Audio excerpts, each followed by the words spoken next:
Anyone who moves through a major ghetto of our country will see the housing conditions. People don't have to be reminded that they are forced to live in slums in many instances, and they're often rat-infested, vermin-filled slums.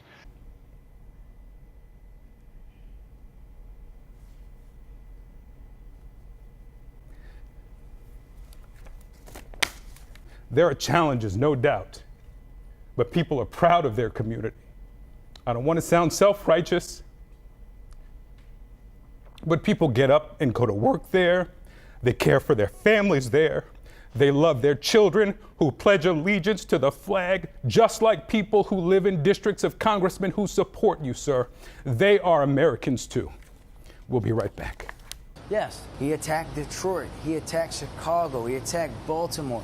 These are cities that are known for the African Americans. And they're often rat-infested, vermin-filled slums. The Baltimore Sun's editorial page wrote, "It's better to have some vermin living in your neighborhood than to be one." Listen, you called him a rat. Well, that's true. He's called a lot of people a lot of things. You know, it's not something we take lightly. See if you have the nerve to say it in person. Nora. All right, Jeff Pegues. And they're often rat-infested, vermin-filled slums. And like, here's the thing. I think people are missing the point. People are like, are you saying Baltimore doesn't have rats? Is that what you're... No, it's not about that. I'm not saying Baltimore doesn't have rats. Of course it has rats. But you know which other cities have rats? All the best cities in the world. All of them. Paris, London, New York, they all have a rat problem. In fact, I'm starting to think that if your city doesn't have rats, it's because you live in a boring-ass city and your food sucks. Yeah. Because rats want to have a good time, too. Davon Love, let's begin with you. Your response to this attack on Baltimore. And so he's capitulating to a base that believes those things more overtly than the kind of subconscious belief that I think permeates all of American civil society. And then talking about Baltimore in the way he did, with the Baltimore Sun's headline being, we'd rather have a few rats than be one.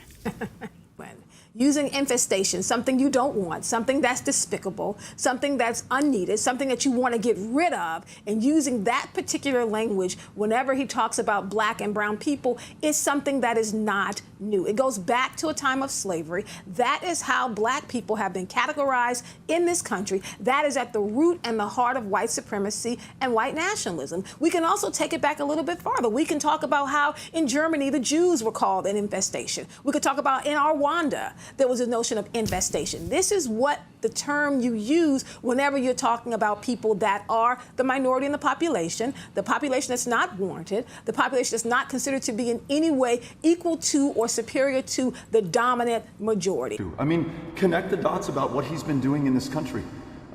He's not tolerating racism, he is promoting racism. He's not tolerating violence, he's inciting racism and violence in this country. So, you know, I don't know what kind of question that is. But I've had to analyze many things over the last few years, and I would say over the last few months.